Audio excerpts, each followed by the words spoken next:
La plupart des temps, on dit, quand on demande à certains frères, à certaines sœurs, ils disent toujours, moi je suis pentecôtiste, moi je suis adventiste, moi je suis baptiste. Mais posez-leur la question de savoir, pourquoi êtes-vous baptiste? Dans la plupart des temps, moi j'ai posé ces questions aux gens, je n'ai jamais reçu de bonnes réponses. Pourquoi vous êtes pentecôtiste? Je n'ai toujours pas reçu de bonnes réponses. Ici, l'homme de Dieu nous dit que nous qui sommes entourés, environnés d'une nuée, c'est-à-dire d'un grand nombre de témoins, rejetons tout fardeau et le péché qui nous enveloppe si facilement. Le péché nous enveloppe tous les jours de notre vie aussi facilement que possible. La Bible dit que lorsque vous vous retournez comme ça pour regarder une femme avec des mauvaises intentions, vous avez commis un péché dans vous. Rien que regarder. Alléluia. Amen. Rien que regarder, vous avez regardé. Qu'est-ce que c'est que ça? Péché. Et vous connaissez le salaire du péché. Le péché ne donne jamais la vie.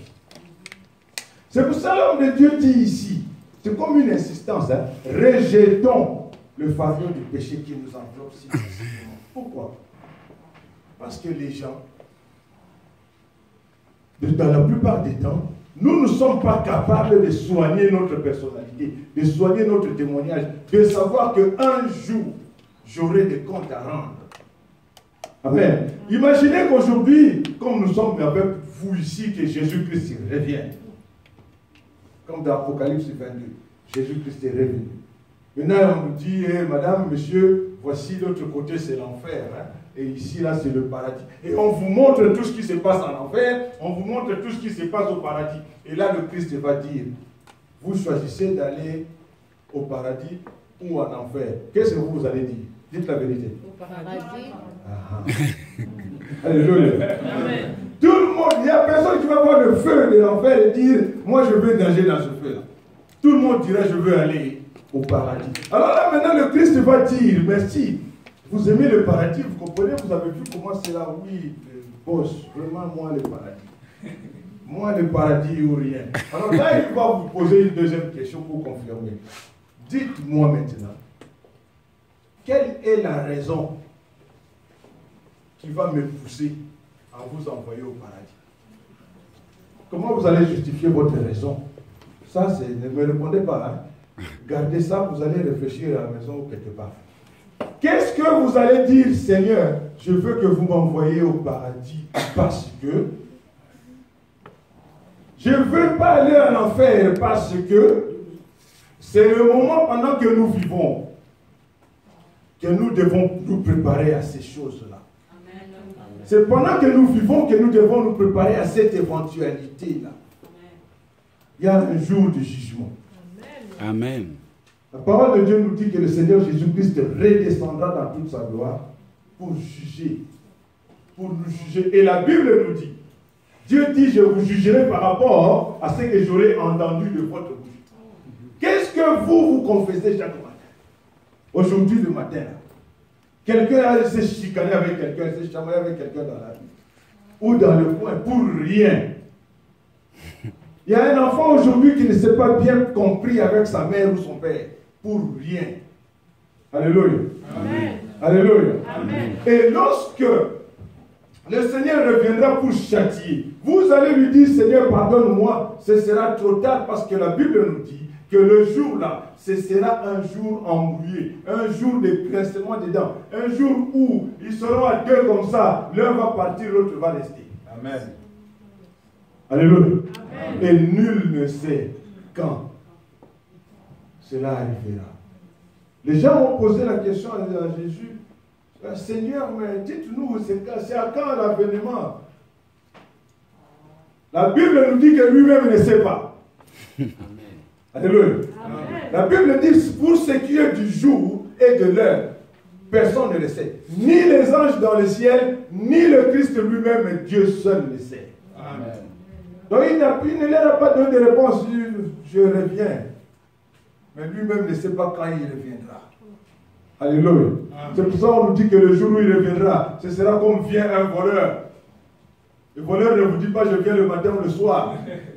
Donc, nous devons prendre le temps, bien aimé, de soigner notre témoignage. Amen. Ce qu'il y a de plus précieux dans la vie d'un enfant de Dieu, c'est le témoignage. Qu'est-ce que les gens vont dire de moi? C'est pour ça que la Bible nous dit qu'un serviteur de Dieu doit être quelqu'un d'irréprochable. Amen. Irréprochable ne veut pas dire saint.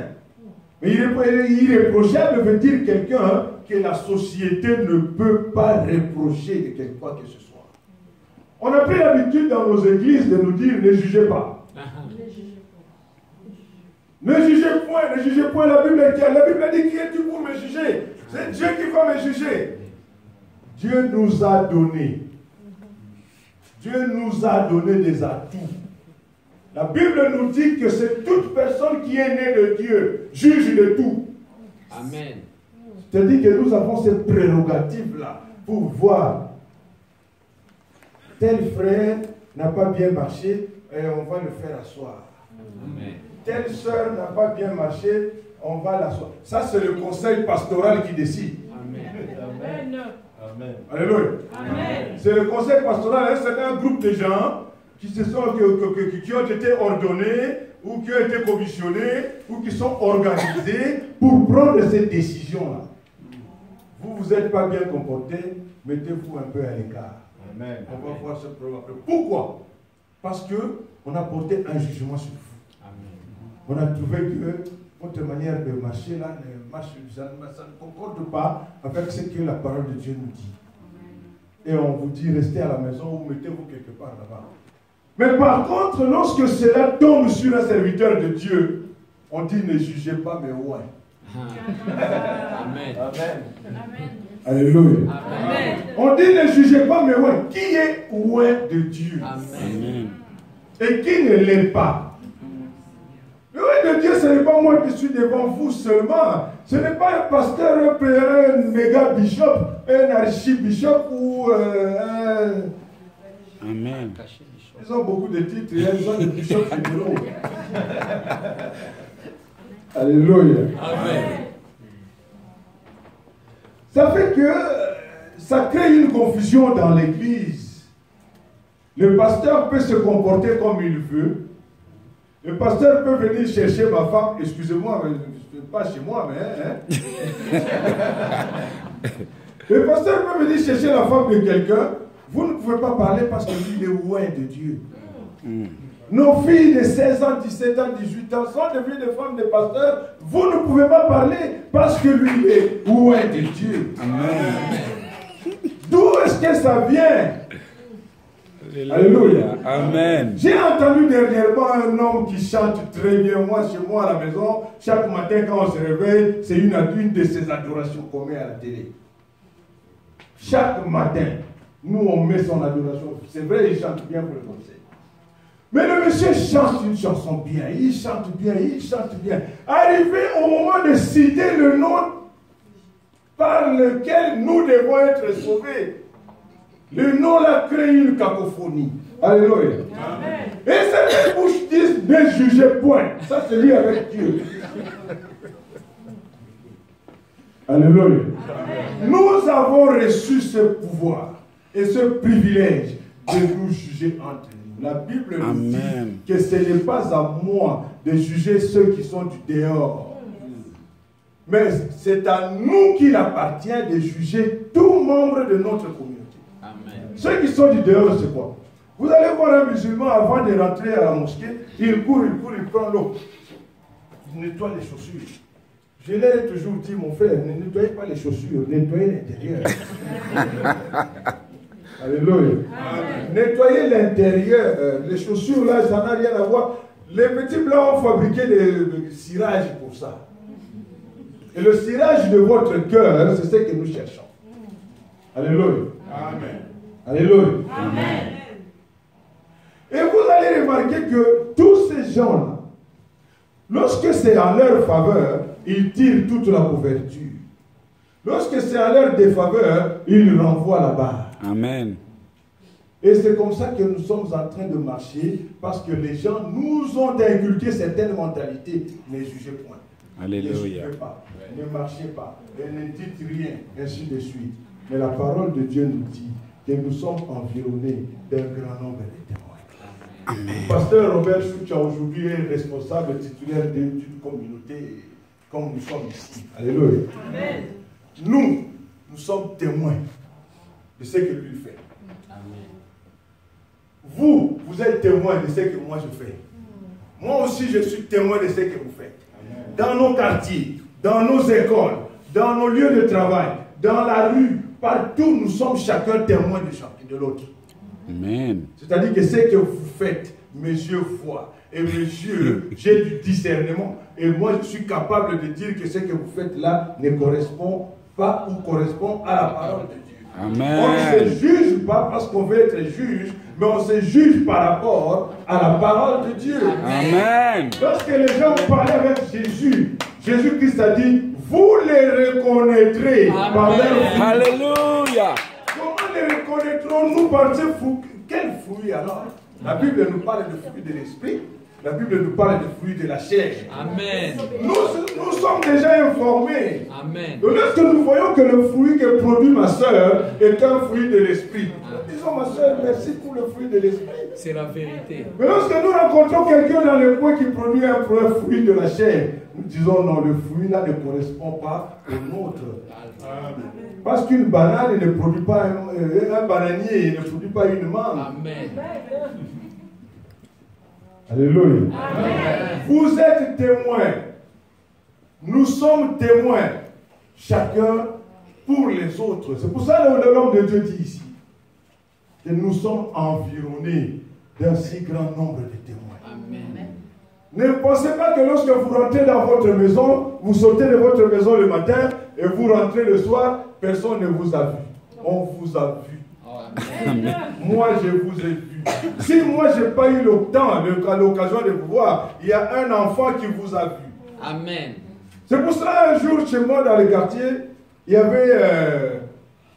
moi, je viens du Congo. Hein. Il y avait un monsieur qui s'était proclamé Dieu. Il s'appelait Mukuna. Pas l'évêque. Hein. Lui aussi s'appelait Mukuna. Alors, il est Dieu. Un jour, comme ça, il s'est retrouvé dans Lemba, sur la rue Dili, à Lemba, comme ça. Il demandait aux enfants, hé, petit, telle avenue, c'est par où?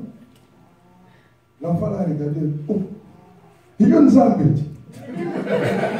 L'enfant lui a dit, n'est-ce pas, c'est toi Dieu? Il a dit, attendez. Il est allé dire à son ami, viens voir, Dieu est égaré. Alléluia. Et l'ami a appelé son ami. Le quartier, les gens sont venus. On a vu Dieu perdu dans la rue quelque part. Qu'est-ce que Dieu cherche? Une rue. Comment Dieu? Vous comprenez un peu?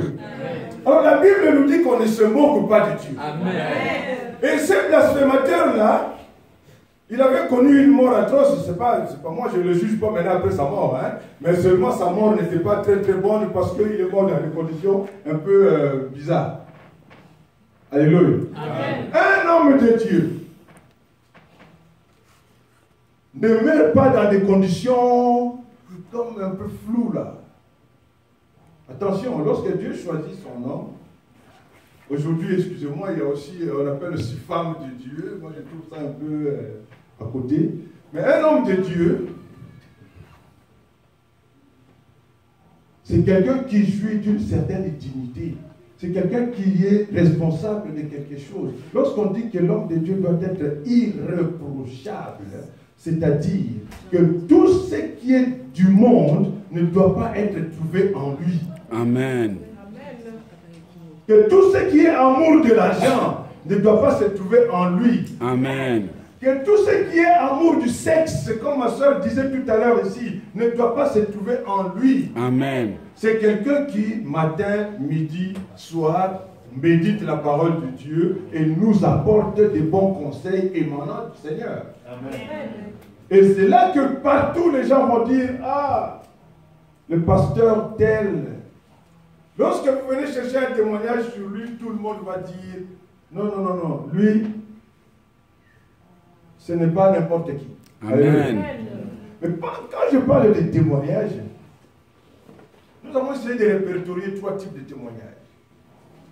Il y a un témoignage qui peut venir des amis, comme j'ai dit, des voisins, des personnes que nous connaissons. Les gens de notre environnement peuvent témoigner sur nous. Vous allez voir que, comme j'ai dit tout à l'heure, les parents doivent aller accompagner leur enfant dans un mariage, ils prennent soin de s'informer. C'est quoi cette famille-là? Même lorsque vous allez chercher du travail, votre futur employeur va vous demander quoi? Votre CV. Le CV là, c'est le curriculum vitae, c'est-à-dire le cursus de votre vie. Où vous avez travaillé avant, qui vous avez côtoyé, qu'est-ce que vous avez fait dans l'entreprise précédente pour que vous veniez travailler chez nous. Pourquoi vous avez quitté là-bas? Oui. Combien de temps vous avez fait là-bas? Avec qu'est-ce que vous faisiez là? On veut vous connaître avant de vous engager. C'est pour cela que Jésus-Christ, nous connaissant tous, n'aimera pas nous envoyer tous au paradis. Il le veut bien, mais il ne pourra pas. Alléluia. Amen. Christ veut bien nous envoyer tous au paradis. Parce que la Bible nous dit que le vœu de Dieu, ce n'est pas qu'il nous perde. Mais Dieu veut que nous tous nous ayons la vie. Amen. Malgré son vœu, nous ne lui donnons pas l'occasion de nous agréer tous. Et cela sera impossible que nous soyons tous agréés. Moi qui vous parle, ça se peut que je sois trimballé quelque part. Vous ne connaissez pas comment je vis chez moi. Alléluia. Amen. Et présentement, moi, je ne sais pas comment vous vivez chez vous.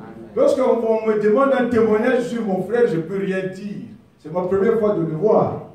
Alléluia. Amen. Nous sommes environnés d'un si grand nombre de témoins.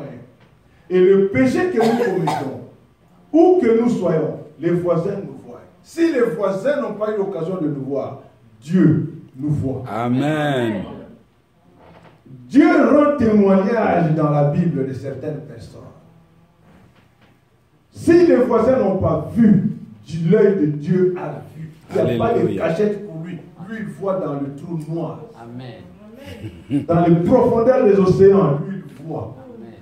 C'est lui qui fait vivre les baleines qui sont sous les mers, sous les océans. Il voit tout, partout. Alléluia. Amen. Et si les voisins n'ont pas vu, ou si nous pensons que Dieu ne nous a pas vu, notre conscience nous a vu. Amen. Alléluia.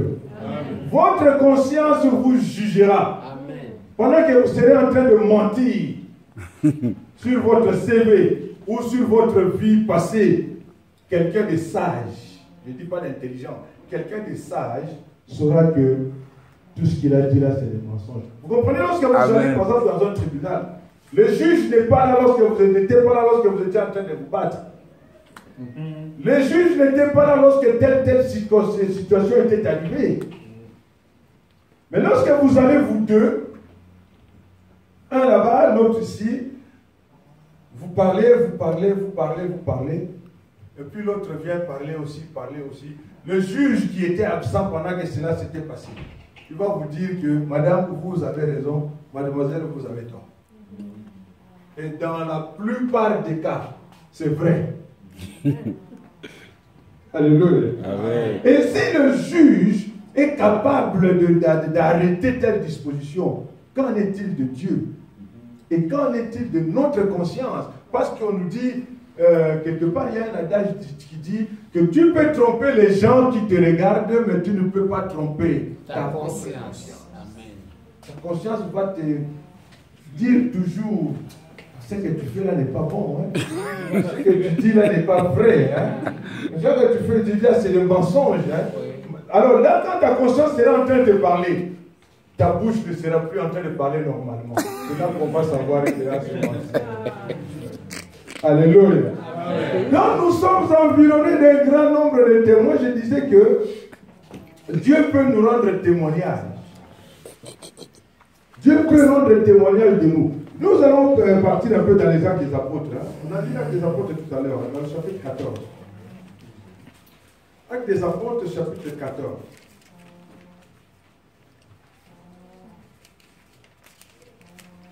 Acte des apôtres, La page est collée. chapitre 14. Voilà.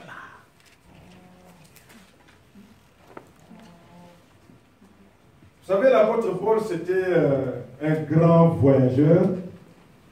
C'était, je ne sais pas où il trouvait les moyens d'effectuer tous ces voyages dans les temps-là. Mais il avait beaucoup voyagé. Il a fait 3 grands voyages missionnaires.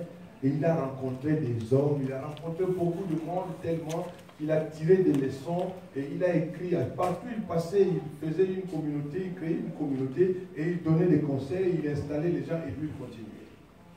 Là maintenant, il était parti, lui et son ami Barnabas, dans une ville qui s'appelait Iconium. Voilà. Dans une ville qui s'appelait Iconium. La Bible nous dit que Paul et Barnabas restèrent donc à Iconium. Ils parlaient avec assurance, appuyés sur le Seigneur, qui rendait témoignage à la parole de sa grâce en permettant qu'ils se fassent par leur intermédiaire des signes miraculeux et des prodiges. Amen. Amen. Dieu rend témoignage de ces gens-là. Comment? Dieu ne descend pas pour venir parler, comme on nous dit. Laisse ça, ne juge pas. C'est Dieu qui va le juger. Dieu nous a donné l'opportunité de corriger les gens. La parole de Dieu nous a été donnée pour éduquer, instruire, corriger. Amen. Amen. Comment allez-vous corriger quelqu'un si vous ne comprenez pas qu'il a commis une erreur? Nous devons comprendre que ça, il y a une faute quelque part pour dire, frère, sœur, vous n'avez pas marché conformément à la parole.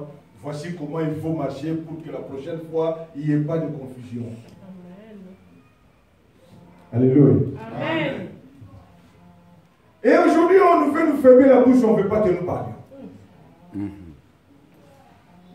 On ne veut pas que nous parlions, on dit non, non, non, non, lui il est qui, il devient qui, il fait quoi, il fait ça pourquoi, il dit ça pourquoi, Dieu a dit, ne jugez pas, Dieu a dit, ne touchez pas, Dieu a dit, ainsi de suite. Il y a beaucoup d'incits de l'Éternel. Mais ici, nous voyons que Dieu lui-même rend témoignage à Paul et Barnabas. Amen. Il fait en sorte que par leurs mains, des miracles soient faits. Il Amen. fait en sorte que par leurs mains, de vraies choses se passent. Le miracle, c'est peut-être pas ce que nous appelons miracle chez nous. Hein, parce que je vois quelqu'un qui s'est fait appeler prophète chez moi au Congo, qui dit aux gens, madame, vous êtes venue ici comment? Madame dit, on est venu à pied, hein, mon mari et moi, depuis Ngirigiri jusqu'à Limité. Ah, c'est fatigant, comment vous allez rentrer? Je dis, on n'a pas d'argent, on va rentrer seulement à pied. Venez ici. Donnez-moi votre sac. Mettez ça sur la tête. La femme met le sac. Le monsieur sort tout ce qu'il y a dans le sac. Et il met le sac sur la tête de la femme. Et il s'en va. Il parle. Il parle. Il parle. Comme ils ont des langues que certaines personnes ne comprennent pas. La Bible dit lorsque vous parlez en langue dans une salle, il faut Dieu envoie toujours un interprète. Amen. Alléluia. L'interprète, la langue là est parlée en vain. Amen. Alors quand lui parle comme ça, commence à dire des choses que vous ne comprenez pas. Même la sorcellerie, il rate. Après il revient. Il dit, monsieur, prends le sac de ta femme. Là, il est essoufflé parce que peut-être ces esprits-là l'ont beaucoup bousculé. Prends le sac, monsieur prend le sac de la tête de sa femme, il ouvre comme ça, des billets de $100, $100. Ils ont compté jusqu'à $1,500. Ça ne vient pas de Dieu comme ça. Amen. Amen. Alléluia. Amen. Jésus-Christ ne nous a pas laissé une seule formule de multiplication d'argent. Amen. Ça n'existe pas avec Jésus. Multiplication d'argent, ça n'existe pas. Or, aujourd'hui, vous serez prospère. Regardez, ouvrez votre page Facebook. Après 5, 6, 7 photos, vous allez voir un paquet d'argent. Ah oui. Vous allez voir des briques d'argent. Vous allez voir de l'argent dans des assiettes. On vous promet cet argent. On vous dit, si vous cliquez seulement oui. Et je vous jure, hein, ne cliquez pas. Hein. Parce que si vous cliquez seulement oui, ils ont votre coordonnée. Ils sont capables de vous envoûter, de vous amener quelque part où jusqu'à vous allez posséder une bague qui va commencer à vous faire de vous, je ne sais pas qui. Alléluia. Amen. Préservez-vous de toutes ces choses. Amen. Lorsque vous voyez ça passer seulement, lorsque vous voyez, l'argent ça ne tombe pas du ciel, c'est pas la manne, et puis la manne c'est fini là. Amen. La manne ça ne tombe plus, il n'y a pas les champignons qui sortent du sol. Il n'y a pas les champignons, il y a quelques mannes. Parce que les champignons, dans la forêt, chez nous, on les cueille comme ça. On ne sait pas d'où ça vient. On les mange. Alléluia. À part les champignons, la manne ne tombe plus. Donc l'argent, les paquets d'argent comme ça, ça ne tombera pas. Ça ne tombera plus. Quand vous allez toucher à cet argent, nous allons constater que vous avez touché à quelque chose d'impur et nous allons témoigner. Amen. Ces frères-là, normalement, dans les conditions normales de vie, ils ne peuvent pas s'enrichir de cette manière. Amen. Alléluia. Parce qu'on se connaît dans le quartier, on sait d'où il sort, d'où elle sort, d'où il vient, d'où elle vient, comment il est, comment elle est. À un moment donné, paf, on retrouve monsieur avec des Cadillacs, à un moment donné, une journée pleine comme ça, et puis bourré d'affaires. Il faut que ton oncle soit nommé Premier ministre hier. Quand bien même il a été nommé Premier ministre hier, il faut qu'il attende son salaire. Amen. Alléluia. Donc des paquets d'argent comme ça, ne vous fiez pas à ces choses-là. Ne faites pas confiance à ces choses-là. Quand vous voyez ça sur votre page Facebook, passez. Je ne vous interdis pas d'aller sur Internet. Ne dites pas que papa l'a dit. Non. Allez, faites ce que vous voulez, ce que vous pouvez. Mais quand vous voyez l'argent passer, passez. Alléluia. Amen. Alléluia. Amen. Il y a des témoignages comme ça que les amis peuvent faire de nous. Les amis. Lorsqu'ils regardent comme ça, ils disent oui. Ça là, c'est l'homme qu'il faut. Lui là, c'est l'homme qu'il faut. C'est la raison pour laquelle il y a élection. Quelqu'un va dire amen. Amen. C'est la raison pour laquelle il y a vote. On dit bon, nous avons deux candidats, nous allons choisir celui qui est le meilleur. C'est le témoignage du meilleur qui va attirer notre attention afin que nous votions pour lui. Si vous n'avez pas été fameux, on va dire bon, next time. Essayez encore comme à loterie. Essayez encore. Alléluia. Amen. La vie, comme vous le voyez, bien aimé, est faite des choses bizarres, parfois. Et si nous, en tant qu'enfants de Dieu, nous ne faisons pas attention, c'est vrai que Christ nous a dit, vous êtes dans ce monde, mais vous n'êtes pas de ce monde. Pour que nous ne soyons réellement pas de ce monde, il faut que nous soyons des gens qui savent soigner leur témoignage. Amen. Il y a dans le livre d'Apocalypse, excusez-moi, le verset n'est pas dans ma tête, mais quelque chose qu'on appelle Église triomphante. Lorsque Jean demandait à l'ange, qui sont ces gens-là qui sont tous habillés en blanc, et puis ils chantent bien comme ça, il lui a dit, ce sont les gens-là qui ont lavé leurs péchés dans le sang de Jésus. Amen. Et ils sont venus, ils sont devenus purs comme ça. C'est pour ça qu'ils sont juste là. Parce que là, il y a eu une mise en place dans le ciel qui n'a pas encore eu lieu, mais qui aura lieu le jour-là. La parole de Dieu nous dit, il y a un individu assis sur le trône, tout autour de lui 24 vieillards, dans les 4 coins 4 êtres vivants, et puis donner du souffle du vent sur la nature, et puis à un moment donné, l'ange a commencé à crier, il cherchait quelqu'un pour venir ouvrir le livre, et puis il n'y avait personne, Jean a commencé à pleurer. Comment mon nom ne peut pas se trouver sur la liste? Comment moi je ne peux pas être digne d'ouvrir ce livre-là? C'est quel bouquin ça? Mais la personne était assise avec le livre dans sa main droite, comme on nous dit la Bible, dans l'Apocalypse. Et pendant qu'il pleurait, l'ange est venu lui dire, hé, regarde, quand il s'est retourné comme ça, on dit, il y a eu un autre personnage sur la scène. On dit qu'il a vu un agneau. L'agneau qui semblait égorgé. Et la Bible nous dit que l'agneau s'avança pour aller prendre le livre de la main droite de celui qui était assis sur le trône. Mais il s'agit de qui lorsqu'on parle de l'agneau? Jésus. Il s'agit de Jésus. Dieu a rendu témoignage de Jésus. Jésus-Christ lui-même le dit, c'est mon Père qui rend témoignage de moi. Et nous rendons témoignage des autres parce que le Seigneur nous a donné ce pouvoir, cette force, cette puissance de discernement. Amen. Et moi, l'objectif pour moi aujourd'hui, c'est de dire à mon frère, à ma soeur, où que tu vis, quoi que tu fasses, vis en conformité avec les Écritures. Amen. Et non avec ce que la société te dit. Amen. La Bible nous donne quelque chose comme des petits principes. Imaginez-vous lorsqu'on dit honore ton père et ta mère pour que tes jours soient plus longs sur la terre. Amen. C'est-à-dire que lorsque tu n'honores pas ton père et ta mère, tu diminues le temps de vie sur la terre. Amen. Toi-même, tu le diminues. Il n'y a pas sorcier. Il n'y a pas magie. Honore seulement. Fais-leur honneur. Fais-leur plaisir. Qu'est-ce que mon père aime? Qu'est-ce que ma mère aime? Lorsqu'on commence à se chicaner avec ces gens-là, le témoignage de ton père. Imaginez, vous voulez aller vous marier. Papa dit, cette fille, mon fils ne peut pas le marier parce que mon fils est un mauvais garçon. Est-ce que le beau-père va te donner encore la fille? Non. C'est ton père qui témoigne contre toi. C'est dangereux, hein?